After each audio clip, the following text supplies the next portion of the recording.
Hey guys, welcome to another episode on BroTalk. Today we'll be discussing the following chapters of Law 33 and 34. Today we have a nice little special episode in which we will be recording it in person. Yes. Others and me have met up to record this time in person.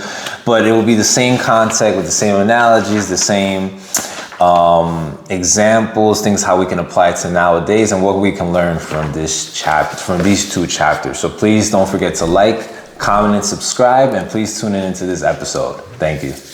All right. I was about to say it. All right. I always say the same thing. All right. All right is like my word, bro. All right. I gotta change it up. Law 33 and Law 34. Probably the two laws, not the most two interesting laws, but at least in my opinion, these two laws that we've read out of maybe the last six that we've read, these are probably the most interesting ones. For you? For me. Okay. I like it a lot because, especially Law 33, because it talks about like certain people's like insecurities and stuff that, you know, sometimes we should notice. When we're speaking to people, when we're getting to know people, and certain cues that they show. Therefore, you could kind of tell where they land when it comes to like what makes them insecure, or certain things they don't like, if they're like ego driven or not. So that I feel like that's what this law really talks about. Okay. But let's get into it.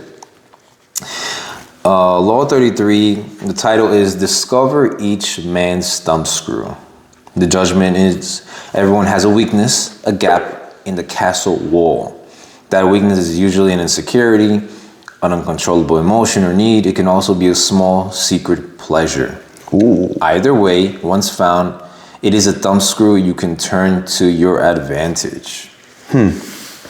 So I mean, in the beginning of this chapter, it spoke about certain like things to like being able to identify, right? These thumbscrews for certain people, right? That could be the pay attention to gestures, unconscious signals, the find the helpless child, the fill the void, the feed on the uncontrollable emotions, which is all very true once you speak to people.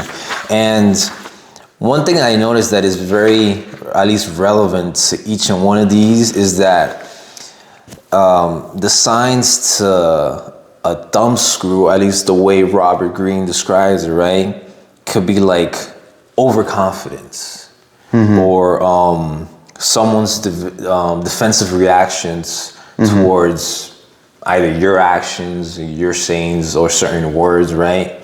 Or someone that has like an obsession towards status. And all this I've noticed, at least in my opinion, is like somewhat linked to ego. Why? Because it's somewhat of a fear of losing a certain type of respect, right? I guess that would all depend on the position you hold, if that's in a workplace environment or in a group or friendship environment. But it comes from a fear of losing respect from either others or that person, right? But it's usually ego-driven, is what I would say. I don't know if you would agree when it comes to that. Well, I think a lot of these thumbscrews or these weaknesses, right? A lot of the times these things he's talking about is the overcompensation. Okay. What is the person showing to compensate for the weakness they have inside? And the root of the weakness on the inside is, for example, maybe a childhood trauma, maybe multiple emotional traumas when they got older, maybe has to do with your ego, with your identity. There's, right, there are many things that could be the weakness, and then for you to hide the weakness or for you to show other people that you don't have it, you have to overcompensate by doing something external. That's what he's really talking about here. Right, I feel like it could be linked to ego. It can also be linked to your identity, like you mentioned. Identity forming stuff, Identity forming, your self-esteem. Like in the first one, right? It says pay attention to gestures and unconscious signals. Yeah. One thing that I found very interesting was in the third paragraph of that of this section, it says train your eye for details. How someone tips a waiter, what delights a person, the hidden messages in clothes. And that's one area I circled. The hidden messages in clothes. I think that's a very like known thing nowadays, or it's sometimes something we overlook. Not everyone, but sometimes, because it's just fashion and stuff like that. Not necessarily. It was just a trend. Like for example, I don't know if you remember, there was this trend. I think it still goes on. It's called like the antisocial club. Yes. Right. I've seen the shirts and stuff. The shirts that says the antisocial, this and that, and it's like you're trying. I feel like at that moment you're trying to like embrace something, but at the same time you're describing an insecurity of yours in a sense, or that this is like something about you, and it's like a hidden message in a sense where like I'm able to see not only what type of person you may be, but maybe a certain weakness you have, maybe a certain artist that you wear constantly. Let's say through your clothes, I could tell what type of music they listen to. Is it more outgoing, or is it very like low, like depressive music and stuff like that? And then like that, I'm able to already like narrow down a potential certain like weakness you might have. I think I don't know how that would apply to like tipping a waiter though. That's something like. Well, if you tip, well, there's many things. Tipping a waiter, like, are you cheap about it, or do you overly tip? Do you overly tip? Okay, we went to get a coffee at a diner, and you're tipping the person $100. Why are you doing that? What are you trying to show me, or are you trying to show that you're made of money, that you have status, that you're wealthy, that you don't care about money? Like, what are you trying to show me? Again, there's many ways that this can go. I think it depends on context and what's happening, right? Yeah. But that's what he's saying. Look at the small details, or even like, because in this chapter, discover each man's thumbscrew. This for me is a fascinating chapter. He basically is giving different strategies that you can use to kind of figure out what is it that they're lacking. Because people's weaknesses comes from an unmet need. The person has a need, right? Right. And because they have a need, there's emotional tension. And from that emotional tension, they're going to behave a certain way. So for example, in the first one, when it says pay attention to gestures and unconscious signals, one way of looking at this is to look at body language. Body language.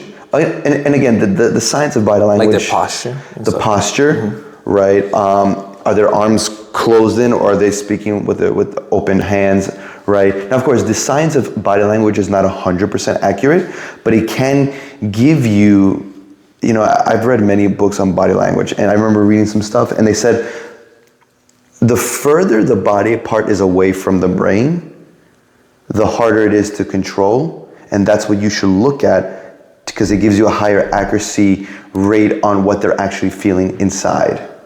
Right? So for example, it's much easier to consciously control your hands, right? Because they're closer. But now let's say your feet, it's a lot more difficult to consciously control what your feet are doing. So for example, there's a very famous body language thing that I still do till today. I feel like I know what you're going to say. Guess, go. I mean, I think I told you this like years ago, but go. Like depending on where I guess your feet are pointed at? Correct. Yeah. Where if you notice, if you're talking to someone, but if you see that their feet is pointing away from you, like towards the door or something else, that means like inside, like they really just want to leave the conversation. That maybe they're uncomfortable, maybe they just want to leave, whatever the case is. Maybe they're not solely interested in. But they're acting like it. Yeah. So I always look at people's feet to see, wait, 1 second. Sorry guys, sensory. We're in a cave here in Thailand. So then I do that, right? Or something else that says here, it says, everyday conversation supplies the richest mine of weaknesses. So train yourself to listen. Start by always sounding interested, right? A sympathetic ear will spur anyone to talk. And then the trick that he mentions here is by a French statesman, Talleyrand. Basically, you want to reveal a secret, either a fake secret or a secret that's not so important to you, like you don't care people find out. But the way you say it makes it feel like you are like, listen, I'm going to open myself up. And we've spoken about this on other podcasts. I was going to say that, yeah. Mm-hmm. On other episodes. If you I don't remember reveal a secret or you open up or you're vulnerable to other people, most likely people are going to reciprocate and they're going to do the exact same thing with you. And then you can get them on your level and they can feel comfortable with you. There was a law called use selective honesty and generosity to disarm your victim. So we probably said it there too? Yeah, that one, or maybe crush your enemy totally. Pose as a friend, work as a spy. All very manipulative. Yeah. But like you said, something that could be real, something that it could be fake. But by having an open ear, whether it's real or fake, whatever you're opening it up to, right? It's, I guess, a moment for them to like, okay, you know, this person's opening up. Maybe I can express myself as well. So, and then that's like a moment to identify their thumbscrew. Correct, but he's even saying that before you even start doing that, you can already know what their thumbscrew is just by just listening to their conversation. And if you think about it, what are they complaining about? What do they say that they need? What stories are they telling you? How are they dressing? What are they doing with you, right? Yeah. And again, this is not about being 100% accurate. This is just about getting one or two clues and getting it, and then you could take that and go down. Okay. Right? So like, for example, if someone's complaining to you like, hey, listen, I did a job for somebody, but you know something? I left them even though they were going to pay me $10,000 because, I don't know, I'm going to make something up. The husband of the client didn't look at me the right way, or he ignored me. So you're like, oh, this person lacks, or like they want respect. They want status. They want to feel appreciative. Okay, then let me flatter his ears. Let me find something that he does or that he said, and let me flatter him with that. So what he's saying here, just by using the first tactic, this is easy. This is what he's basically saying. And it's true, it's not really so hard. You just got to really listen to what people are saying. You have to look at the subtext. You have to look at what's underneath what they're really saying, and then use that. Because, and I wrote something here. I wrote basically the main points of this chapter is quickly. Number one, everyone has a weakness. Number two, weaknesses fall into predictable categories, which I could talk about later. 3, observation beats confrontation. You want to observe, you don't want to confront head on all the time, because then you ruin it. 4, exploit subtly, not aggressively. And 5, you want to control. Control comes from leverage, not being aggressive. That's what I basically took from these chapters, and I broke it down like that, right? So right now he's just talking about the different tactics, right? Pay attention to gestures, unconscious signals. Find the helpless child. Look for contrast. Later I'll talk about that one, look for contrast, because this is, wow. For me, I think this is powerful. Find the weak link or fill the void, you know? So there's different tactics that you can use to find their weakness. And then once you find the weakness, what he's also really saying that I was thinking about, all the weaknesses, you can put them in categories, right? And I even wrote it down. I'll just say it quickly. Yeah. There's really, all these insecurities and unmet needs fall into 4 categories. The person need for validation, and again, there's different branches that can go for that. The need for control. People want to feel safe. They want to feel like they have control. The need that they have to belong to something, to someone, or to somewhere. Or 4th, the need for a purpose or significance in their life. So these 4 main core drivers is what makes people, these are where most weaknesses fall under. So if you can find which one is the one, and people can have 1 or 2 or more, or all of them. Yeah. Depending on how their childhood was, their environment, what happened in their life, and so forth, right? So he's basically saying, find their weakness. It's easy to find their weakness. You use these tactics, and then later on, he talks about how you can like subtly exploit them or use their weakness to your advantage. Right. No, I actually broke it down kind of similarly. There was an article that kind of aligns with the author, Robert Greene. It was from a psychologist called Robert Cialdini. Yeah, very famous author. Very famous. He's very famous. What you call it? He wrote many books, actually. It was from one called Grow Coaching, and it talked about how influence works best in like social, and he broke it down in 3: social approval, in authority, and ego validation. Right, and I think that's very similar to what you said. I think one more you added was purpose, which was great actually. And I believe we get to see this a lot in our daily lives as well. At least for me, one I do see a lot is in like the helpless child. Just because I see a lot of people's weaknesses are like the way people sometimes. Okay, so basically the helpless child, right? It explains how one of the signs of this weakness is that when you touch on it, the person will often act like a child, right? So what does a child usually do? Have a tantrum. Not only a tantrum, act very emotional and stuff like that. Not being able to have any type of self-control.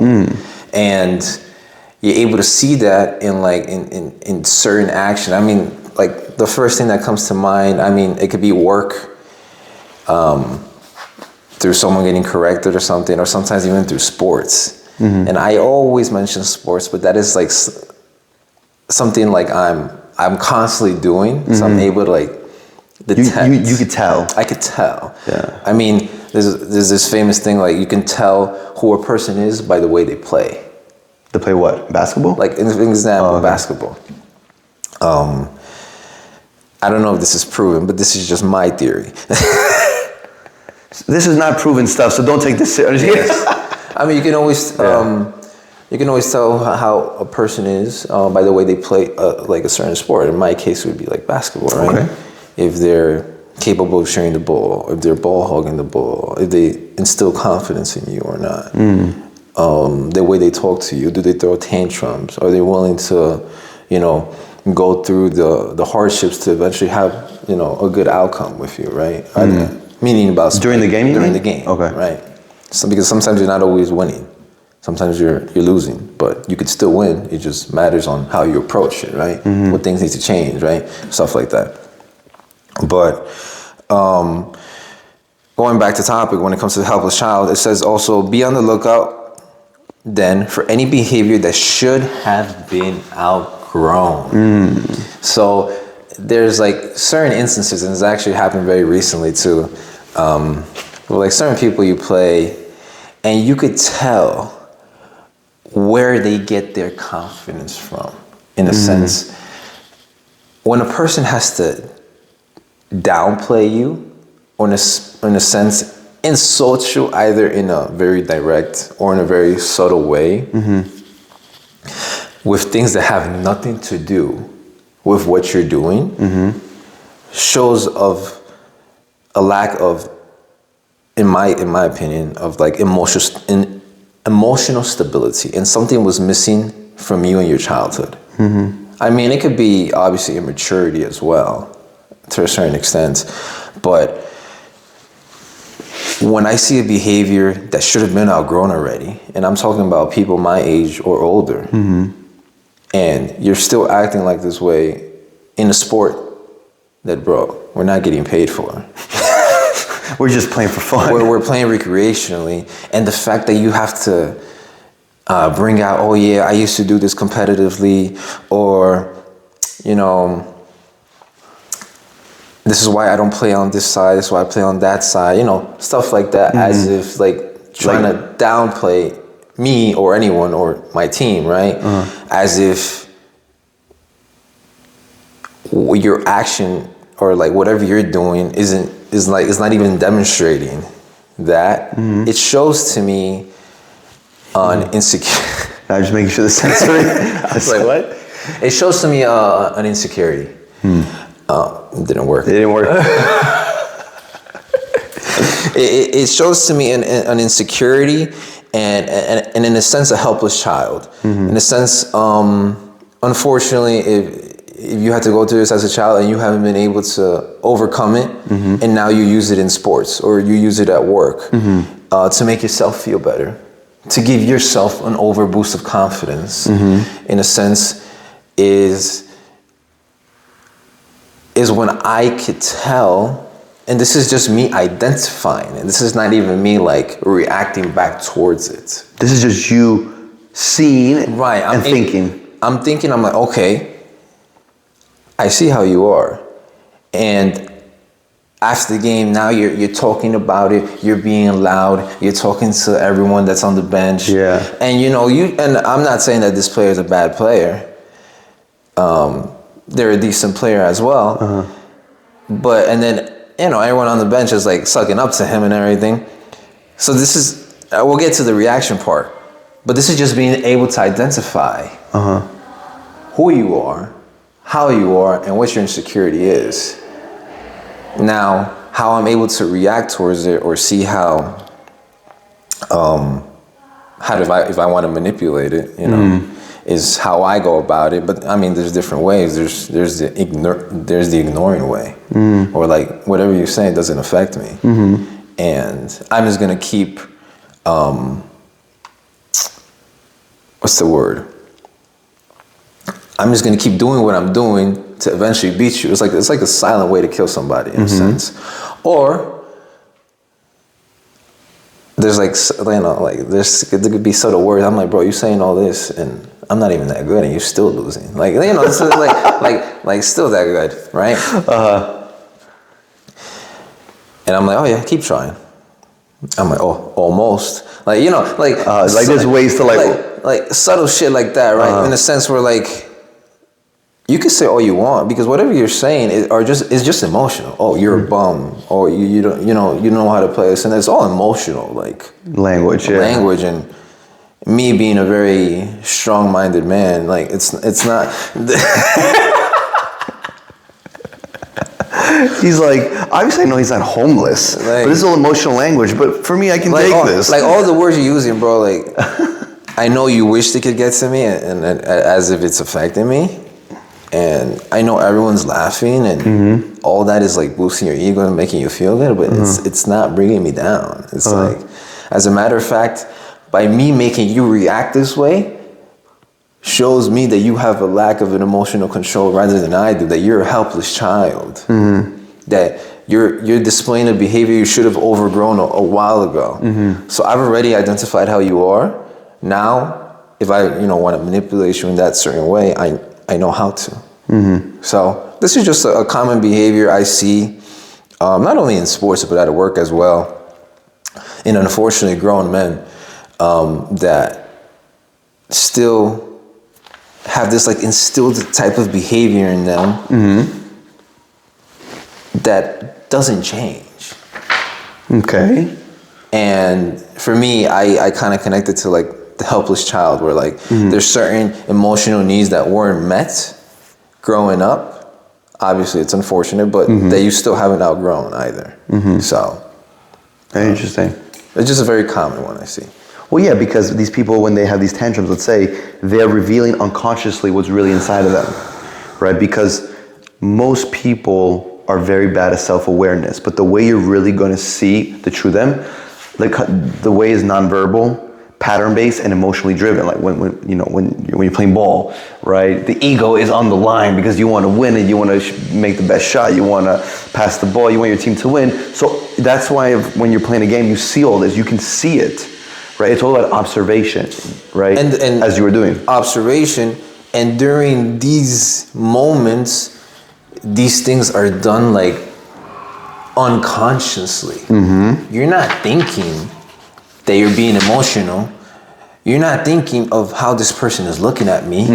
You're just reacting based on something you like to do, on something you do often, maybe.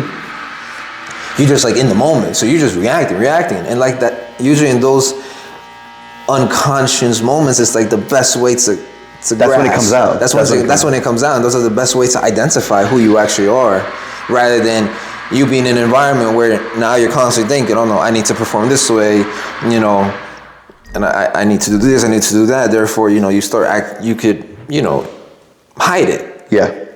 But in those moments where you're just not thinking, not that you're not thinking, but you're not thinking about that specifically, about who you are, right?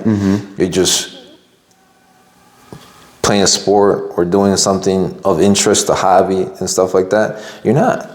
You're unconscious of when it comes to Of what's actually happening. Of what's actually happening. So and then those are like the best moments to like grasp. And reading these chapters, sometimes I'm like, I mean, you always say that multitasking is not a real thing, but sometimes during those games, the sports or other events, it actually comes to mind. I'm like, I just read about this. Like, wow, I'm seeing people in a different light now. Right. Yeah. 100%. And I think that is also something the book is really saying. That also, I think that's why a lot of people say, again, I will say this. A lot of people say this book is very dangerous. Because you know what this book is actually really teaching you? For the uncivilized, but yes. For the uncivilized, as they say. But the reason this book is so dangerous is because what it's really teaching you, it's teaching you how to look at people differently. It's teaching you the principles of human interaction and how to use them to your advantage. Because now that we know, it's interesting. This book, I'll tell you something. I don't think this book is the best at giving you specific techniques on how to do things. Maybe some chapters sometimes will give you certain overarching principles or maybe a couple techniques. It's not even giving you techniques, I think. I mean, it tells you what to look out for. So sometimes, look out for, yeah. Right? But if you can comprehend, if you can not only hear but understand and now have that knowledge of, for example, this law, you're going to look at people differently now. Now you're really going to pay attention to people when they're talking to you.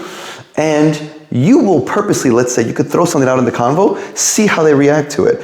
And if they react, now you're like, okay, now I know that this ticks them off. Maybe an emotional past experience, a childhood trauma, it doesn't matter. Now I know this ticks them off. And now how can I leverage this? I'm either going to validate them, I'm going to reinforce their identity, or I'm going to reduce their anxiety by giving them what they need. I'm going to be their source, their feeding well. Because I know what ticks them off. I know their thumbscrew. I'm gonna be that water hole for them. They can come and always feed because I'm gonna reduce their anxiety.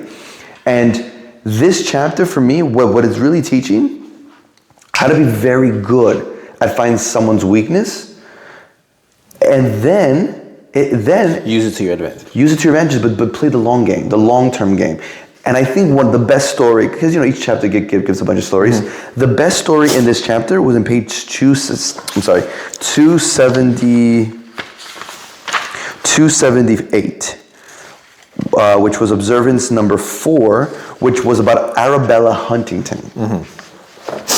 This is a fascinating story. And I think a conversation we had off camera about playing the long-term game versus the short-term game, a little bit came from this story, right? Okay. For those people who don't know, there's a fascinating story in this book, page 278, that talks about how to use Law 33 to your advantage. I'm going to summarize it. I'm not going to even say the whole thing, but just basically, this woman became the wife of this guy named Carlos Huntington, and she married him. And he was very wealthy. And basically everyone around him thought she was a gold digger.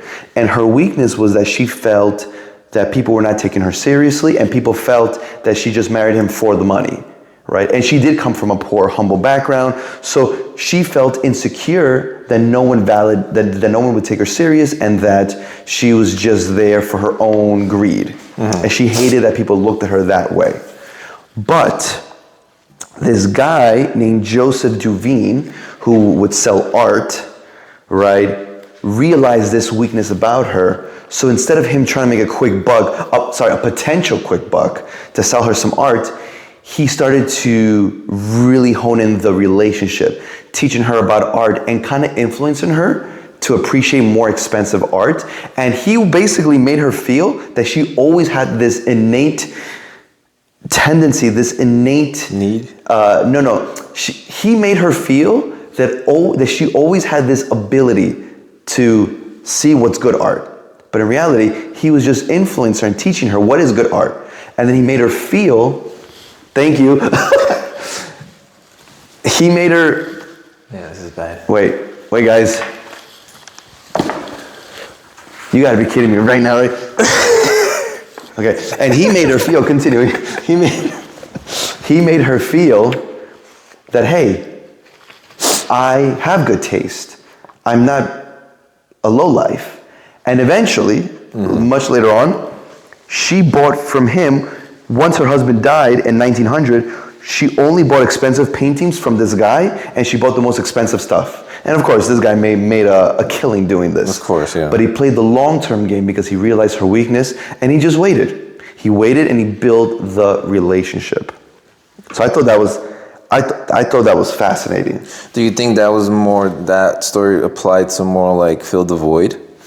Let me see. Oh, from the things he's talking about? Yeah. Definitely, I would say fill the void, and also feed on the emotions. On the uncontrollable emotions, yeah. Got you. Yes. Because she had this weakness. And it's true. If you now marry someone rich, and you were never rich, and you don't know about that life, people are going to see you as like, oh, you only got married because you wanted to get the money, and like people look down on you, right? So, and he probably was thinking, she's probably feeling this. She's alone. She's a woman. Maybe is a little bit more emotional. I'm not saying a man wouldn't feel this, but this is probably what he's thinking. Late 1800s, come on. So he's like, you know something? I'm going to capitalize on this. Yeah. And he did it. He did it. Now, I think there's ways to do it also. And again, I don't even think this is like so unethical. The guy was just trying to make money. Yeah, I don't think it's unethical. I just think it's using it to your advantage, right? Well, if you say it like that, then that does sound unethical. It does sound unethical, but at the same time, it isn't, because it depends who you're using it against and for why. Well, he was just trying to make money for his business, right? But I think in return, he gave her what she needed emotionally and confidence. Yeah. And he also taught her about the world of art. He taught her. So it's like it's a win-win. It's a win-win. Yeah. And like he didn't steal from her. Right. It's like a real life world example I could apply to it is like me talking to my manager and giving him great ideas. And telling him, present this to upper management. And say it's your idea. I win because I'm in constant, not only communication with my manager, but I get to win him over in a sense because of maybe the ideas I give him, and maybe it's some things I might want in the future. I can have them. Why? Because he's taking the credit for these ideas that I've been giving him, and he's presenting to upper management, and now he's looking great. Yeah, that's true. So, he's feeding off me, I'm feeding off him, but I know maybe an insecurity of his might be a sense of validation, and he might lack an imagination of great ideas or a vision, and I might not, and I'm just giving that to him and feeding it to him, and now he's dependent on me. But at the same time, he's winning as well. Correct. Just like this. I'm just a story. It's a win-win. It's basically like emotional currency, right? Emotional currency. Wow, that's awesome. Right, from a sociological lens. It's interesting because when I read these chapters, right, specifically this one, if you think about it, these laws, we can look at it from different perspectives. But two that I always like to look at, from a psychological perspective, of course, and a sociological perspective. Okay. The psychological perspective explains, I wrote it here, why the weakness exists within the person. The sociological perspective explains why this weakness is predictable across groups, right, or across people. And you know what's interesting? I'm not going to explain the other story, but in page 276, the story about the people in December of 1925, this guy, Lustig. And Lohler. I'm not going to explain the story, but it basically is a con artist type of story.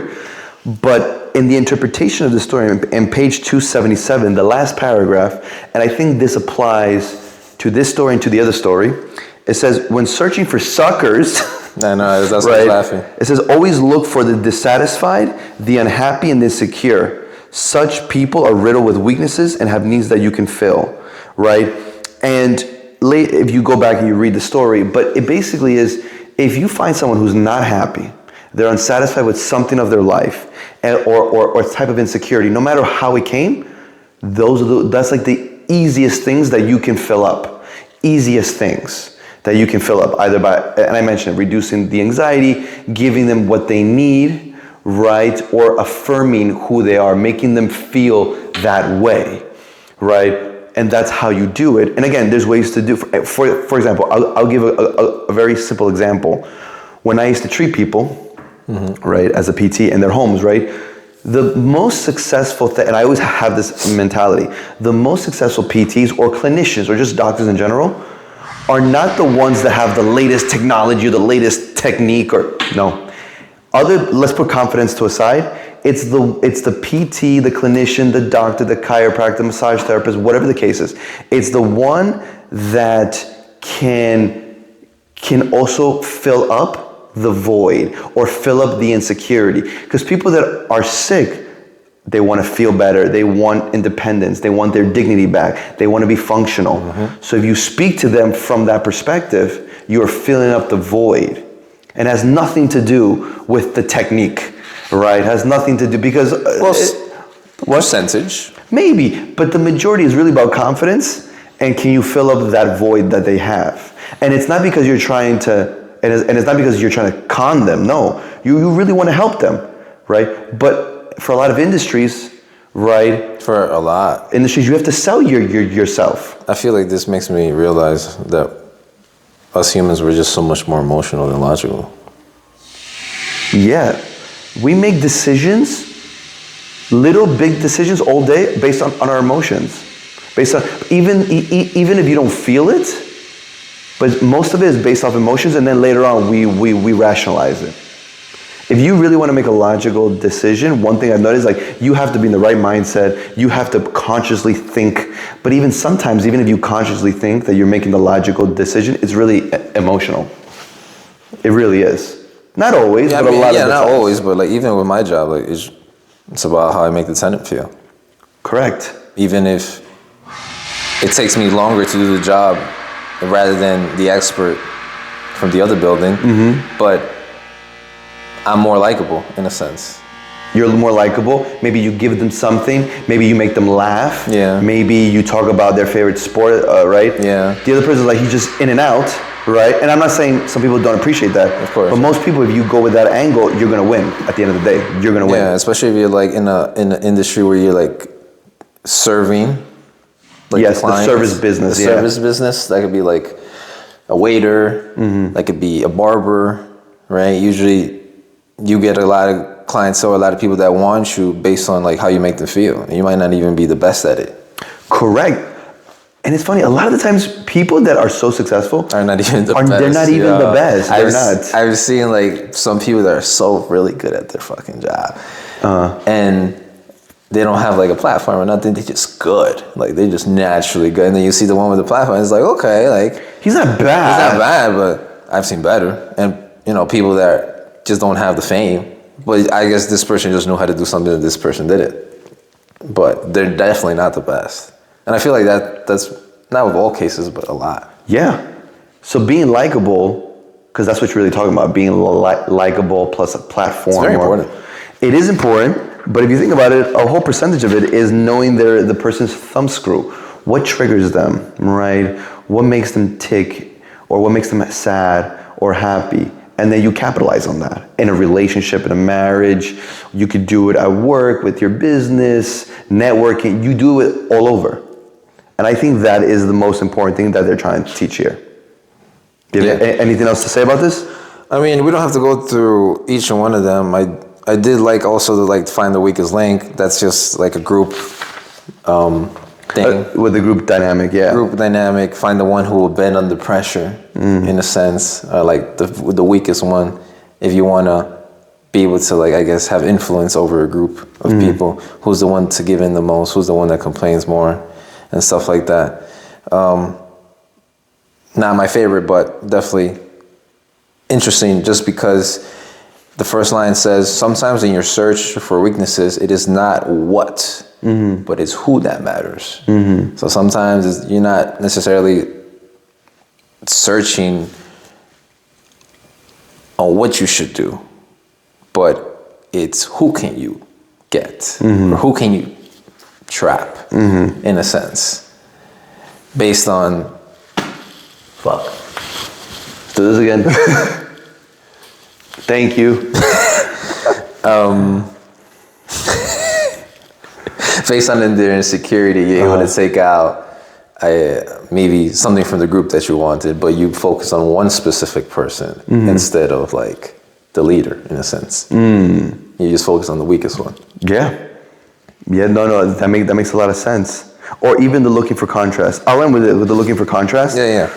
I think this is so true, and I've used this so much, where whatever people are showing you on the outside. Sorry, that's just because I said it there. No, I know. It said a thump their chest are often big cowards. Again, and I'm not saying this is 100%, right? But I will say, a lot of the times, how people are portraying themselves, again, not always, but many times on the inside, they're the opposite. They're the opposite. Now, you have to maybe ask yourself, why, if they're really outgoing and they like adventure, why are they showing this shy exterior to me or to the world? Why?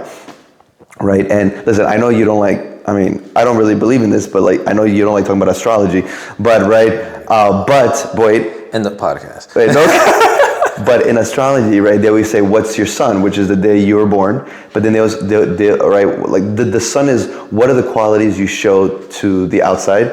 But then they say, what's your moon? Like, what's your dark side? Not what's your dark side, but what's that side of you that only you know, or you show to maybe the closest people, or just what's inside of you.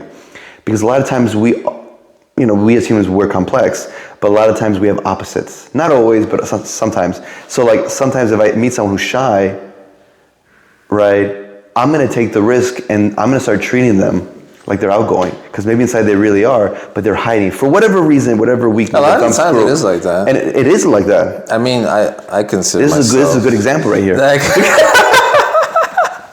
I mean, he's come more out of his shell recently. No, yeah. The last couple years. I grew up very shy, right? Yeah, I don't know why. I don't know why. Do you know why? Yeah, we all know why. I don't know. But like inside, I'm very like outgoing and like adventurous. I mean, you've been able to see the past few years and the things I do. You're very adventurous. And it's you wouldn't really expect that from like a shy person. And like, I mean, even I wouldn't do this stuff. Right, and like you're bungee jumping or skydiving and things like that. I would expect it more from a person like you. But I'm not. I don't like skydiving or bungee jumping. He loves his life. I do. I may not.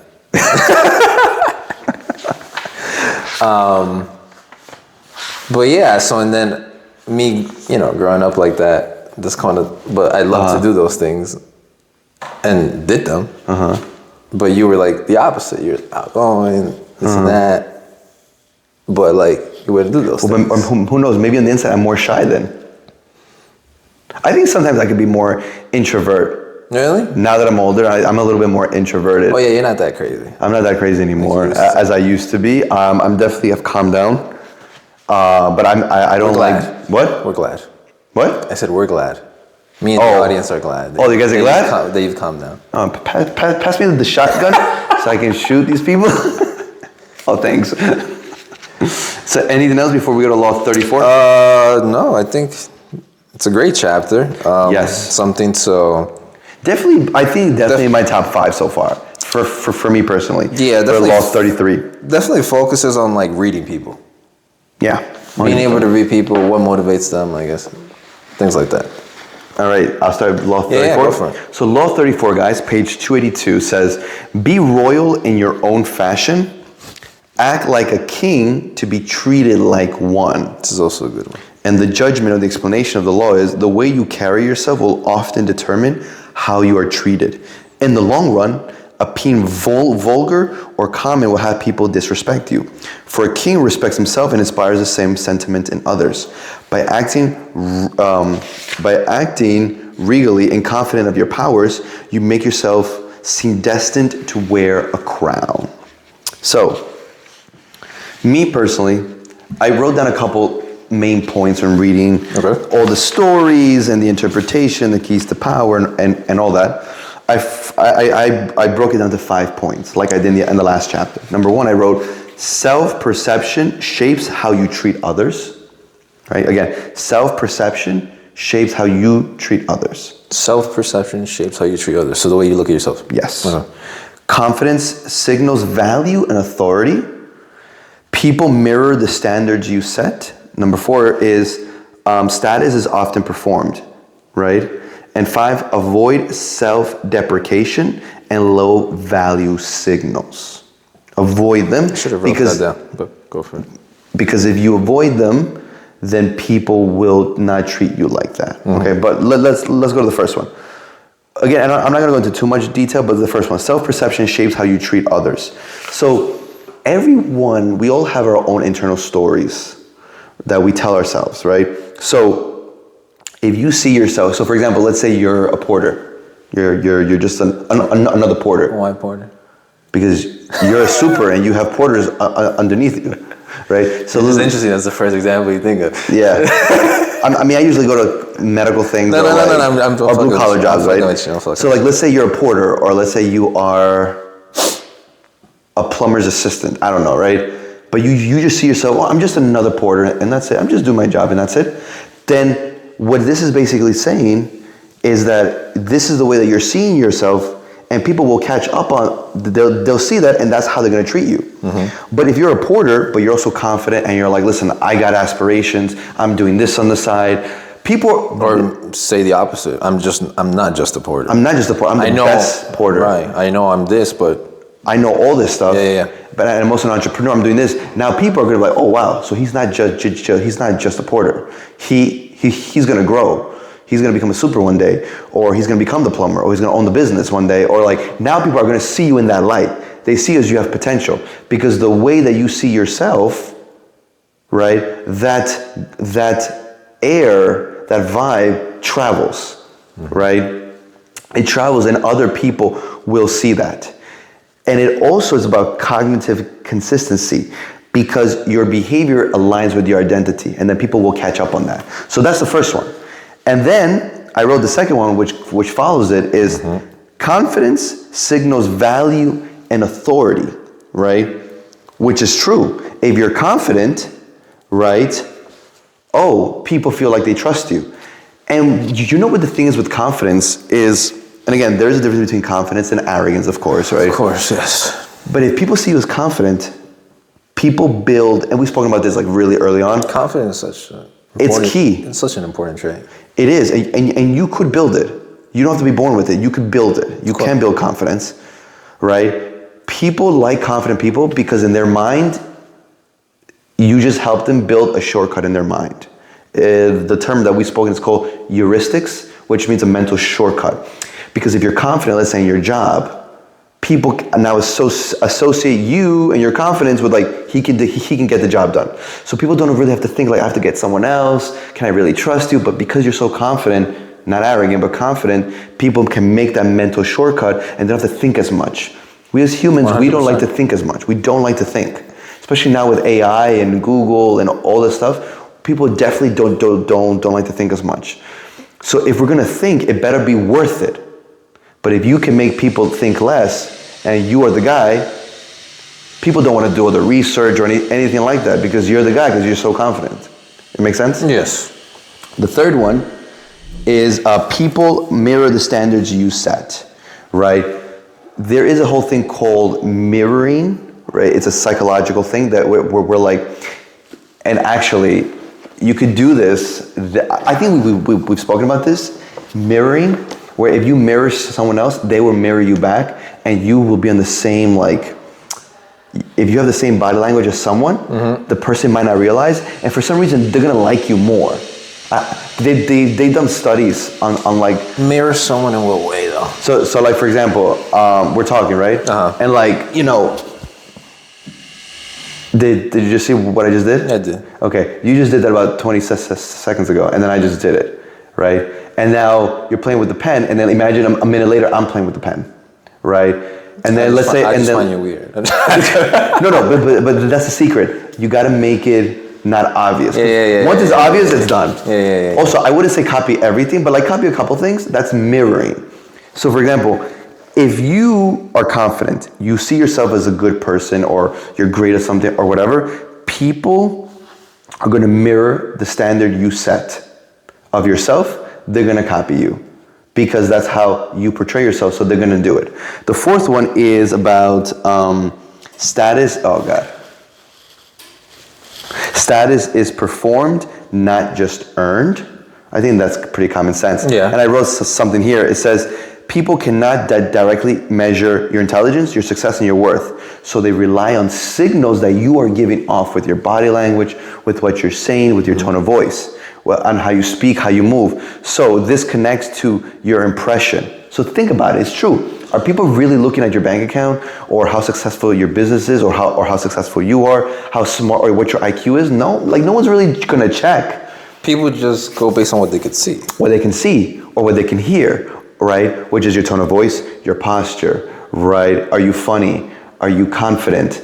Right? So that's why, based on what they're seeing, because they're not gonna double check everything. They're just not gonna do that. So if you give off the right signals, people will trust you, you will become more successful, or you'll get whatever you want. But you have to give the right signal that I can receive. So if you give me the signal, so if you see yourself as a valuable person, putting arrogance to a side, and even sometimes people who are arrogant, so like there's movies where like you'll watch the main character, the protagonist, he's good at something, but he's arrogant about it.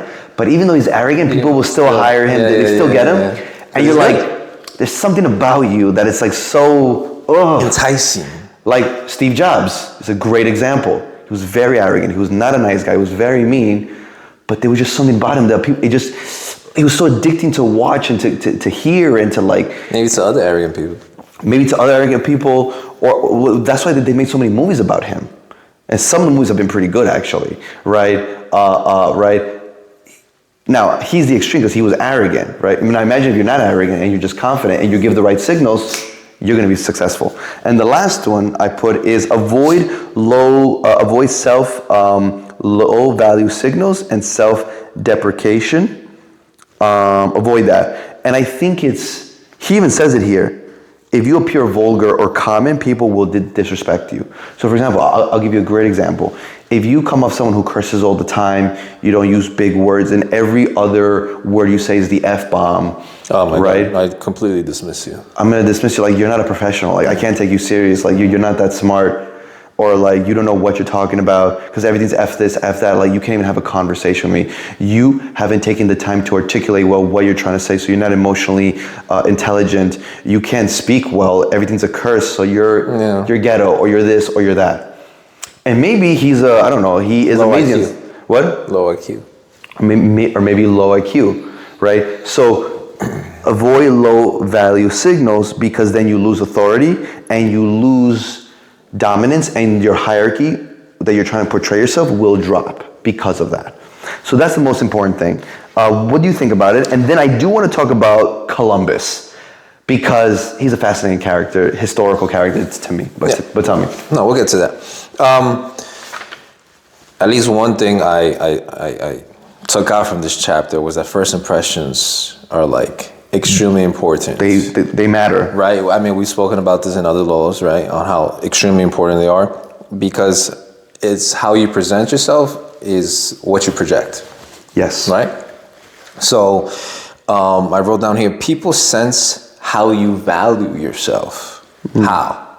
Well, if you speak through an apologetic tone, if you speak with hesitation, or the things that you do with hesitation, or you're constantly seeking a certain type of validation, they're gonna view you from like a very low perspective.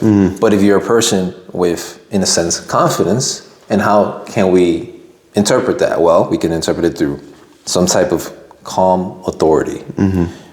Certainty or dignity is when a person starts to see you different, right? Because there are just certain actions and certain words that you say or come about that how a person will start to see you And it all starts with how you do it yourself, right?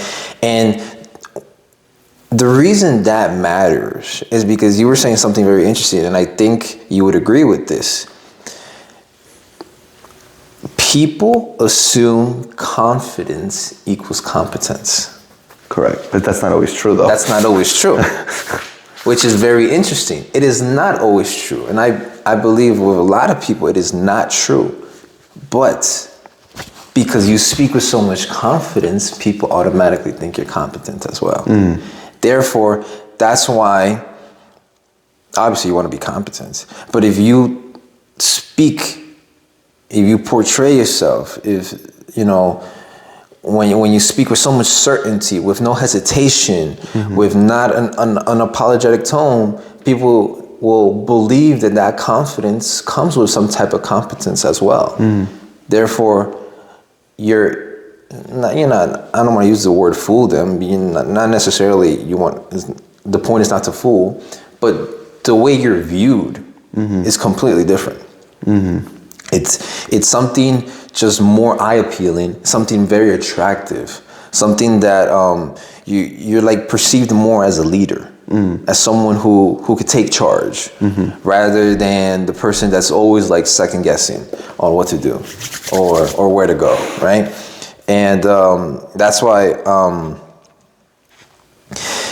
these type of behaviors,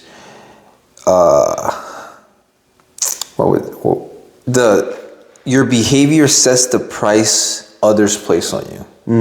So that's why then this all correlates to first impression.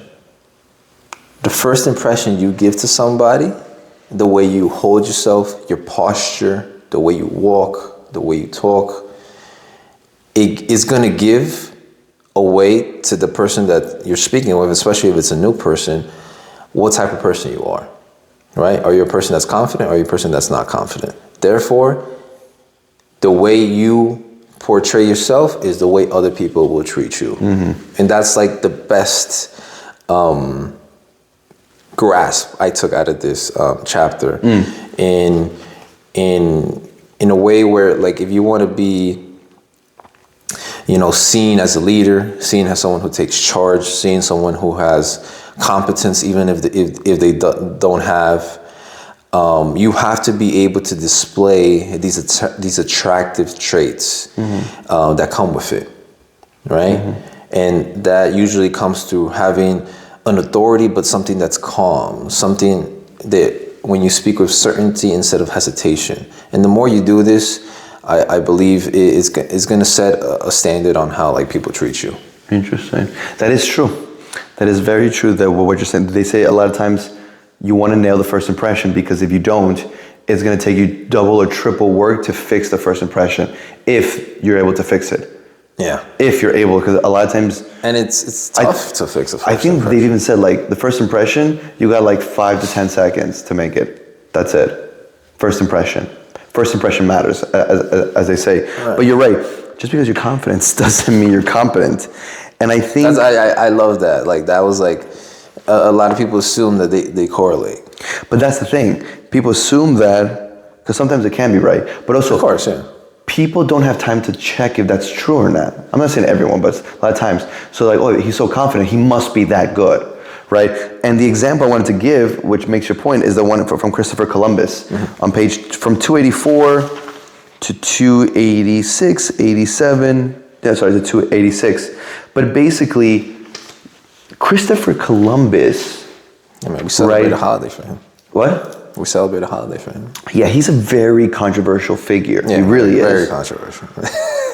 But what he was the best at, according to the story, was he was the best at selling himself. He was able to marry into a rich family.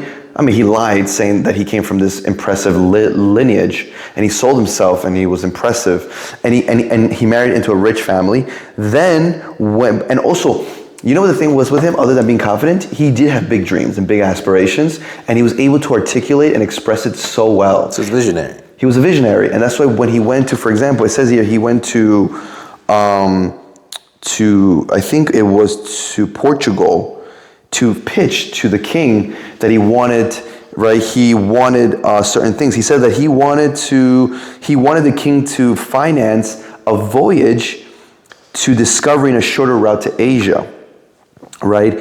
And he gave certain terms. He wanted a certain title, the title Grand Admiral of the Oceanic Sea. He wanted the office of Viceroy over any lands he found. He wanted 10% of any future commerce, right? Smart. So he was hustling. Smart guy. And because he was so confident, and it sounded like he knew what he was talking about. Later on in this chapter, you find out that he didn't know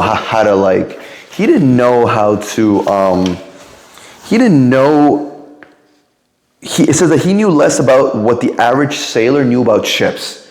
He didn't know almost anything about ships and about shipwrecks and about geography. He barely didn't know anything. He was just so confident in himself, like, I'm going to do something, I'm going to find it.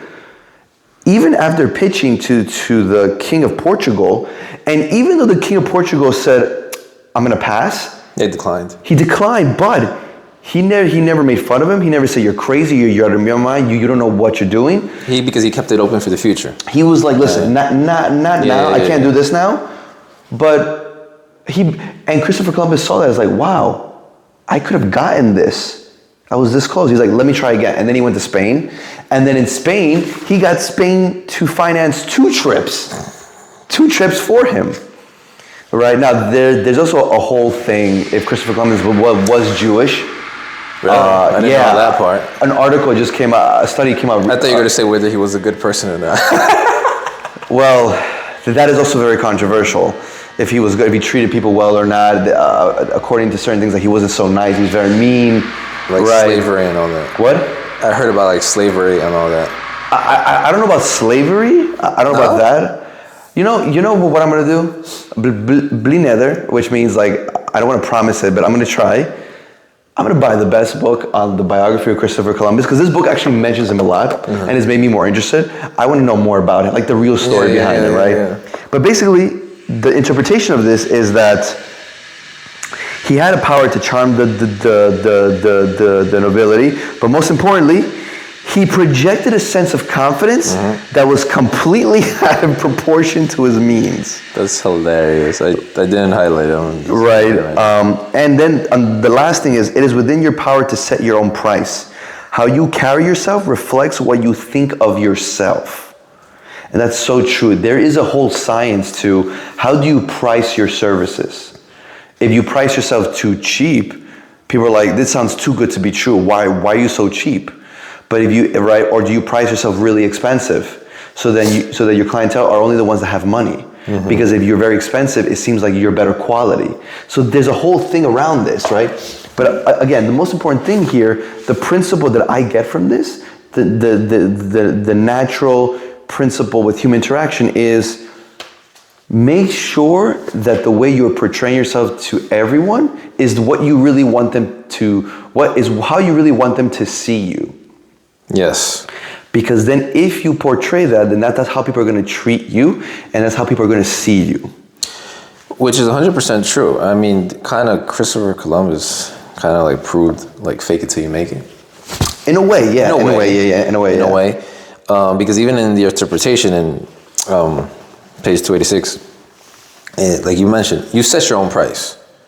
How you carry yourself reflects what you think of yourself. If you ask for a little, it says, shuffle your feet and lower your head. People will assume this reflects your character, but this behavior is not you, right? So it's all the way you carry yourself, whether you're faking it or not, but it comes through the sense of confidence, right? And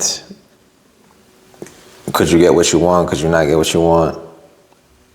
And Christopher Columbus was like the best at doing this. I think, and I also think this correlates a lot with like the previous chapter. I don't know if you would agree. Oh yeah, 100%, yeah. I feel like I don't know if we did this like on purpose or not, but we're doing like 2 chapters in a row, and every 2 chapters that we're doing, one has to do with the other. Maybe they all have to do with one another, but or maybe that's the way he coordinated the chapters. Maybe this feeds on the other one and the other one and the other one. Right. Yeah. No, it just it just makes so much sense because we just spoke about like how because I wrote here how one is like about reading people, but now we're trying to see how in Law 34 now we're trying to control how people read us, right? So while one is understanding people's hidden motivations, the other one is control the image you project, right? So, and I feel like once you master both, you can not only read others, but you can also shape how others perceive you.